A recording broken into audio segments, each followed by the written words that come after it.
आपने देखा होगा कि आजकल बहुत सारे लोग जो हैं वो अफर्मेशन की बात करते हैं। अफर्मेशन क्या है? अफर्मेशन वो है जो हम अपने मुंह से बोलते हैं और वो वर्ड्स जो हम अपने मुंह से निकालते हैं वो हमारी लाइफ में अपना असर छोड़ते हैं। बहुत सारे रिसर्च हुए हैं, न्यूरोसाइंस जो है वो भी कहती है कि अफर्मेशन का हमारी लाइफ में जो हम बोलते हैं, जो हम कहते हैं, जो हम सोचते हैं, उसका हमारी लाइफ में असर होता है। वैदिक टेक्स्ट भी बोलते हैं, बाइबल बोलती है। बाइबल में प्रोवर्ब 18:21 में लिखा हुआ है कि जीव जो है इसके वश में मृत्यु और जीवन दोनों है। कि मतलब कि जीभ से यानी कि मुंह से हम जो बोलते हैं वो हमारी लाइफ में इम्पैक्ट करता है, उसका असर हमारी लाइफ में होता है। बहुत सारे लोग बोलते हैं कि हम अफर्मेशन तो करते हैं लेकिन वो अफर्मेशन काम ही नहीं आती है। तो आज मैं आपसे थोड़ा सा डिस्कस करूंगे कि अफर्मेशन जो है उनको हम किस तरह से अपनी लाइफ में लेकर आए कि वो हमारी लाइफ में जो है उसका असर होना शुरू हो जाए। बहुत सारे लोग विजन बोर्ड के लिए बोलते हैं, अफर्मेशन के लिए बोलते हैं, ब्रेथ टेक्निक के लिए बोलते हैं, स्वर विज्ञान के लिए बोलते हैं। बहुत सारी ऐसी वीडियोस आजकल वायरल हो रही हैं और बहुत सारे लोगों की लाइफ में बहुत कुछ हुआ भी है।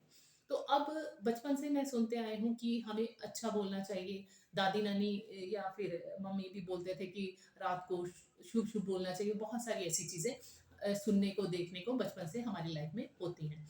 अब बात ये है कि हमें क्या बोलना चाहिए। जैसे हम अफर्मेशन बोल रहे हैं कोई भी, जैसे मान लो कि आई एम ब्लेस्ड, जो हमारे बिब्लिकली प्रीचर हैं क्रिश्चियन रिलीजियस में, मिस्टर जोएल ऑस्टिन। जो जोएल ऑस्टिन है वो हमेशा पॉजिटिव चीज़ों के लिए ही बोलते हैं कि अपने मुंह से हमें I am blessed, I am child of most high good, ऐसे करके बहुत सारी अफर्मेशन वो जब प्रीच कर रहे होते हैं तो वो सब लोगों को, अपनी सारी कलीसिया को भी अफर्मेशन के लिए बोलते हैं। अब मैं आपको 5 ऐसे वर्ड्स बताऊंगे जो कि हमारी लाइफ में, अगर आप अपनी लाइफ में एक महीना ही उनके ऊपर पूरी तरह से असर मतलब कि करना शुरू करें, उन चीज़ों को बोलना शुरू करें, तो आप देखेंगे कि आपकी लाइफ जो है बहुत ही अच्छी तरह से चलने शुरू गई हो गई है। अब आई एम जो है एक छोटा सा वर्ड है, मैं। आपने अगर सुना होगा तो जब परमेश्वर मूसा के पास, बाइबल की एक स्टोरी है, मूसा के पास जाते हैं तो वो मूसा उनसे पूछता है कि आप कौन हो।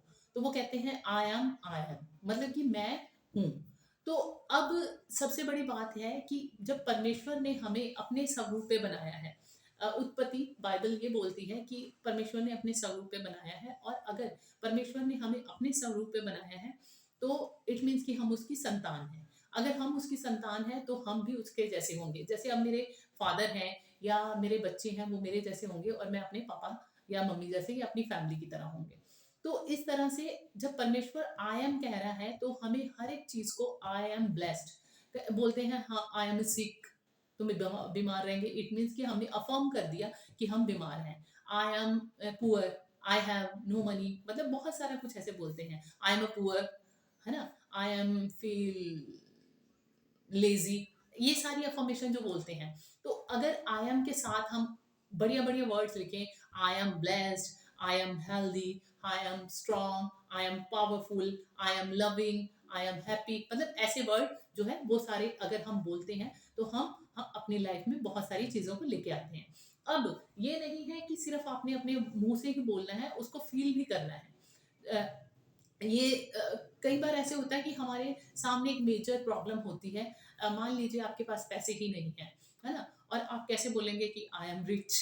तो बाइबल कहती है कि जो पुअर है वो कहें कि मैं रिच हूँ।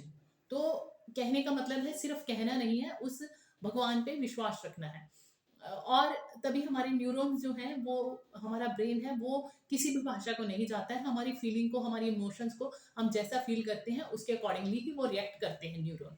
तो अब सबसे पहला वर्ड तो है कि आई एम। आज ही कुछ 10-15 वर्ड लिख लीजिए। I am blessed, I am healthy, I am strong, I am beautiful, I am, मतलब आई एम के साथ बहुत सारे वर्ड जो है ब्लेसिंग वाले हैं वो सारे लिख लीजिए।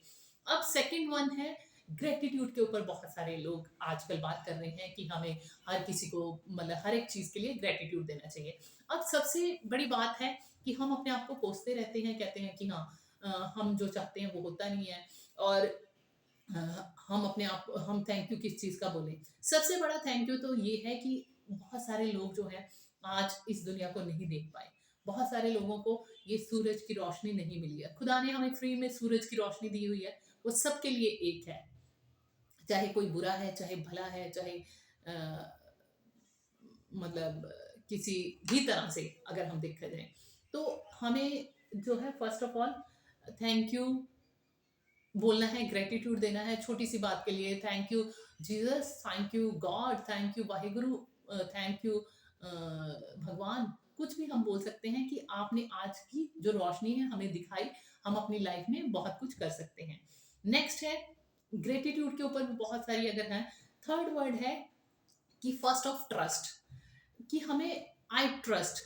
अब हम ट्रस्ट किस चीज पे करेंगे? उसने अभी हमें पता है कि सुबह सूरज निकलना ही है, अगले दिन रात होनी ही है, हवा जो है वो हमें मिलनी ही है, तो हम इस बात का ट्रस्ट करते हैं कि हाँ। तो उसी तरह से हम अगर बोल रहे हैं कि I am blessed, I am healthy, I am strong, तो उस चीज़ के ऊपर ट्रस्ट रखना भी बहुत ज़रूरी है, और हमें फील करना भी बहुत ज़रूरी है कि हाँ हम किस चीज़ का फील कर रहे हैं। अब जैसे हमें पता है कि हमारे फादर हैं, उन्होंने हमारे से प्रॉमिस किया है कि आज से 10 दिन बाद या हमारे एग्जाम देने के बाद हम पास हो जाएंगे, तो हमें जो है वो ये चीज़ दिलवाएंगे। तो हमें ट्रस्ट है कि ये काम हमने अगर कर दिया तो हमें ये चीज़ मिलेगी। उसी तरह उस खुदा के ऊपर भी ट्रस्ट करना चाहिए जो कि पूरी यूनिवर्स को चलाता है। अब फर्स्ट ऑफ ऑल 3 वर्ड मैंने बता दिए, आई एम, थैंक यू यानी कि ग्रेटिट्यूड, और third one is a trust. हमें ट्रस्ट रखना भी बहुत जरूरी है कि हाँ ये सारी चीजें हमें मिलेंगी। अदर वन है आई डिजर्व। कई बार ऐसे होता है कि हमारे माइंड में आता है कि हाँ क्या हम ये चीज डिजर्व भी करते हैं, क्या हम डिजर्व करते हैं कि हाँ हमें एक हेल्दी लाइफस्टाइल जिए, क्या हम डिजर्व करते हैं। हमारे माइंड में बहुत सारी चीजें ऐसी आ जाती हैं कि हाँ हम ये चीज लें या ना लें, हम इस काबिल भी हैं कि नहीं। खुदा जो है, यूनिवर्स जो है, डिवाइन जो है, ये नहीं देखता कि आप काबिल हो या नहीं हो। उसने जब धरती पे हम जन्म ले रहे थे तो उसने हमें ऐसा बनाया कि हाँ हम ये सारी चीजें जो हैं, है ना, उसने डिजर्व करने के लिए हमारे हमारी लाइफ का एक प्लान था। हमें उसने इसलिए नहीं बनाया कि हाँ कि हम दुखी रहें या हम बीमार रहें या फिर हमें कोई प्यार ना करे या हम किसी से लड़ाई झगड़ा करें। उसने हमें यहाँ पर किसी पर्पस के लिए बनाया है। और और दूसरी बात ये कि अगर हमें खुदा ने ये सारी चीज़ों के लिए बनाया है, तो हम इन सारी चीज़ों, बाइबल में लिखा हुआ है कि खुदा ने तुम्हें एक क्वीन और किंग के रूप में, एक प्रिंसेस के रूप में और एक प्रिंस के रूप में उसने कहा है कि सारी दुनिया पे राज करो। लेकिन हम अपनी सोच को ही, हमारी एक्चुअली ब्रिंगिंग अप, हमें हम ऐसे ही पैदा हुए हैं या हमें ये कहा गया है कि हाँ ये कैसे होगा, हम पहले क्यों कैसे ये सारी चीज़ें सोचना शुरू कर देते हैं। तो अगर आप परमेश्वर पर विश्वास रखते हैं तो आपको इन सब चीज़ों के ऊपर सोचना नहीं है। आप ये सोचिए कि हम परम प्रधान परमेश्वर की संतान है और हम इन सब बातों के ऊपर बिलीव करते हैं और हम ये डिजर्व करते हैं। अब आपको पता है कि आपके फादर की इतनी प्रॉपर्टी है, तो आप डिजर्व करते हो कि उनकी प्रॉपर्टी के हकदार आप हो। चाहे आप 4 भाई बहन हो, चाहे 2 हो, चाहे 1 हो, तो उनकी प्रॉपर्टी आपको ही मिलेगी। उसी तरह परमेश्वर का जो प्लान है वो आपको मिलना ही है, आप डिजर्व करते हो। अदर वन इज ए 5वां वर्ड है इट्स डन, कि परमेश्वर ने अगर हमसे बोल दिया है, बाइबल में लिखा है कि अगर वो सारी चीजें उसने डन कर दी हैं तो उसको कोई नहीं बदल सकता, परमेश्वर के वचन को कोई नहीं बदल सकता। तो अब हम ये 5 वर्ड्स, फर्स्ट है आई एम, सेकंड है थैंक यू ग्रेटिट्यूड, थर्ड है आई ट्रस्ट, फोर्थ है I deserve, and fifth one is it's done. तो इन सारी 5 चीजों के ऊपर हम अपनी अफर्मेशन करते हैं, तो हम देखेंगे कि हम अपनी लाइफ में बेहतर से बेहतरीन होते जा रहे हैं, और हम जो हैं जो हम अपने मुंह से बोल रहे हैं वो सारा कुछ हमारी लाइफ में हो रहा है। तो अब हम नेक्स्ट वीडियो में मिलते हैं नेक्स्ट टॉपिक के साथ।